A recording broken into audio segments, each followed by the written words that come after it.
Tense moments for sure overnight there, but let's start with what we know about Jacob Blake's condition this morning. A reporter from the Milwaukee area tweeted that Jacob Blake is currently in stable condition, according to his brother.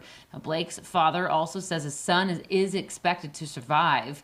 Meanwhile, the city of Kenosha is still on strict lockdown orders until 7 this morning, but that didn't stop people from protesting overnight. Multiple cars and buildings were set on fire there. Governor Tony Evers calling in the National Guard to help respond to all of the unrest.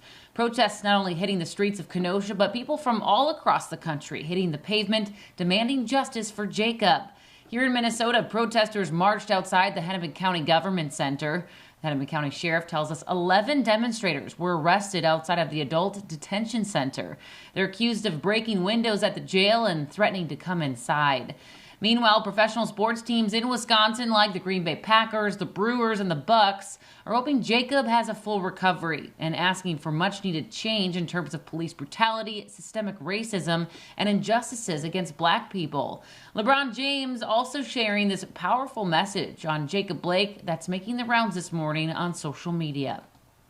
I know people get tired of hearing me say it, but we are scared as black people in America.